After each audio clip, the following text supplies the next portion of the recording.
Saya penjelasan pertama dari tim Pro akan memulai pidato saya dalam 3, 2, 1. Dewan juri, di era saat ini di mana kecanggihan teknologi berkembang dengan pesat setiap detiknya di segala sektor dan aspek kehidupan manusia, yang dapat melahirkan kemudahan-kemudahan bagi manusia untuk menjalankan aktivitasnya seperti bekerja atau bahkan aktivitas sehari-hari seperti yang terjadi saat banyak diciptakan robot-robot seperti robot humanoid yang dikembangkan dengan sistem machine learning, yaitu sistem yang mengenali pola, membuat prediksi atau mengambil tindakan berdasarkan data yang diberikan oleh programmer Dewan juri, yang mungkin membuat banyak orang takut jika kedepannya profesi manusia akan dapat tergantikan oleh robot-robot tersebut. Padahal itu sama sekali tidak benar, Dewan juri. Hal tersebut justru akan meningkatkan jiwa kompetitif dalam diri manusia-manusia itu tersebut, Dewan juri. Dan dalam hal ini salah satunya melihat keadaan dunia saat ini yang seringkali terjadi banyak sekali konflik-konflik peperangan, perubahan iklim, bencana alam, dan lain-lain. Maka kami sebagai tim Pro memandang bahwa jika robot-robot tersebut digunakan untuk misi-misi kemanusiaan, maka hal tersebut akan jauh lebih efektif, Dewan juri. Karena jika kita mengirimkan manusia atau relawan langsung ke tempat tersebut, akan terjadi risiko kematian, kecacatan, atau lain sebagainya di Dewan juri. Dan di sisi lain, dengan adanya robot humanoid dapat mempermudah bantuan untuk misi kemanusiaan, dan maka dari itu kami sebagai tim Pro mendukung penuh mosi kali ini, Dewan juri. Dan kami sebagai tim Pro akan membawa 3 aktor Dewan juri. Yang pertama adalah masyarakat internasional.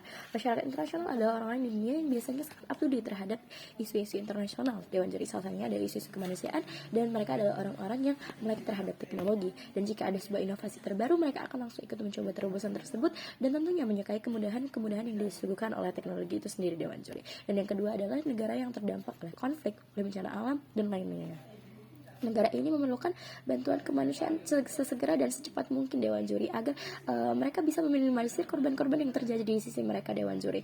Dan yang ketiga adalah perusahaan-perusahaan yang menciptakan robot. Perusahaan ini akan memprovide apapun apa yang saat ini sedang sangat dibutuhkan oleh masyarakat dunia, Dewan juri. Mereka menawarkan segala macam kemudahan melalui teknologi dan akan terus berlomba-lomba menciptakan inovasi agar perusahaan mereka dianggap lebih unggul atau menjadi pelopor dari teknologi itu sendiri, Dewan juri.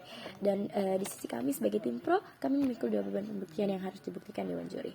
Yang pertama, jika mesin ini dijalankan, apakah akan dapat membantu menyelesaikan isu kemanusiaan itu sendiri, Dewan juri, dan bagaimana jika mesin ini dijalankan, Dewan juri. Dan goal utama dari tim kami adalah memberikan kemudahan dalam memberikan bantuan kemanusiaan melalui teknologi robot humanoid, Dewan juri.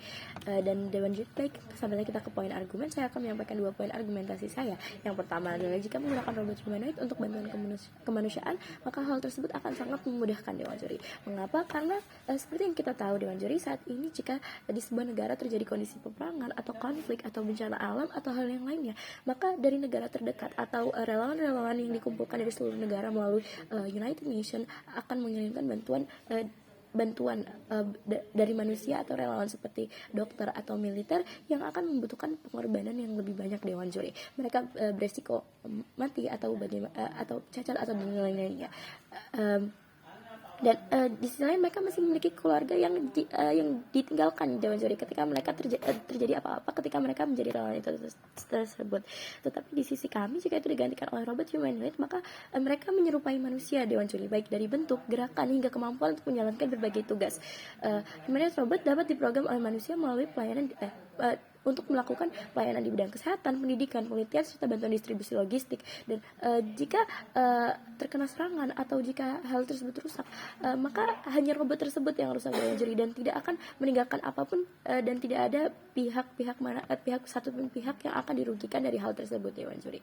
Dan oleh karena itu, jika kita menggunakan robot humanoid sebagai pengganti manusia dalam misi kemanusiaan di sebuah negara yang mengalami bencana alam atau peperangan atau konflik, maka mosi ini akan menyelamatkan nyawa lebih banyak orang, Dewan juri. Dan yang kedua, melalui mosi ini maka tim kami menawarkan beberapa mekanisme untuk menjalankan mosi ini.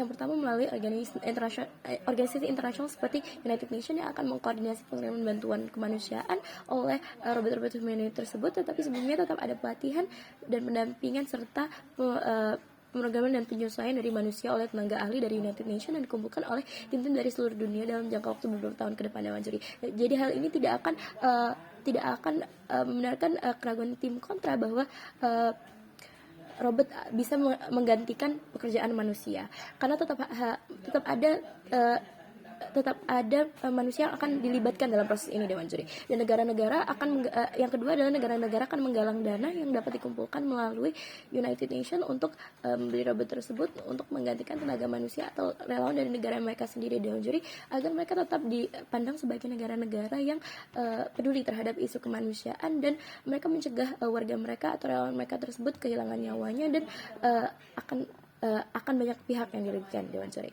Dan best case jika misi ini tercapai adalah orang-orang yang akan kehilangan nyawa akan lebih sedikit, Dewan Juri, karena mereka sudah digantikan oleh robot. Dan seperti yang sudah saya bicarakan tadi, jika manusia yang diterjunkan ke situ, maka mereka bisa mati. Tapi ketika jika mereka terkena serangan, mereka hanya rusak dan mereka bisa digantikan lagi oleh robot-robot yang lain, Dewan Juri. Dan jika menggunakan robot, hal ini akan lebih efisien, Dewan Juri, karena mereka bisa lebih banyak dan itu tidak apa-apa, dan hal ini lebih mudah karena hanya harus dari sisi kami hanya harus melatih robot. Jadi jika rusak ya tidak apa-apa. Dan worst case bila bila hal ini tidak terjalan, akan tetap tidak apa-apa, Dewan Juri, karena robot tersebut memiliki teknologi machine learning yang tetap bisa belajar dan menyesuaikan ke depan, karena dia tetap akan bisa mempermudah pekerjaan manusia, Dewan Juri. Dan urgensi jika hal ini ditunda, maka relawan akan banyak yang kehilangan nyawanya, Dewan Juri, dan akan banyak keluarga yang ditinggalkan, dan akan banyak pihak-pihak yang dirugikan, Dewan Juri. Dan mungkin seperti tadi tim kontra akan mengatakan jika robot-robot tersebut dapat menggantikan manusia, Dewan Juri. Tetapi tidak, Dewan Juri, justru itu akan mempermudah pekerjaan dari manusia-manusia itu, Dewan Juri. Bayangkan jika ada seorang dokter dan dia dibantu oleh robot-robot, maka hanya yang terkena yang memiliki resiko hanya manusia itu sendiri. Tapi jika robot itu rusak, dia bisa digantikan oleh yang lain dan tidak akan ada pihak yang dirugikan, Dewan Juri. Dan yang kedua adalah hal ini dapat meningkatkan jiwa kompetitif dalam diri manusia, Dewan Juri. Mereka akan takut jika tergantikan oleh robot, dan mereka akan meningkatkan skill mereka agar mereka tidak tergantikan, Dewan Juri. Dan apakah hal ini menjadi efektif atau tidak, bisa karena dengan menjalin kerjasama dengan banyak pihak-pihak, Dewan Juri, dan menjalin kerjasama melalui United Nations atau yang lainnya. Dan oleh karena itu mosi ini sangat relevan dan, Dewan Juri, dan kami bangga sebagai tim pro. Terima kasih.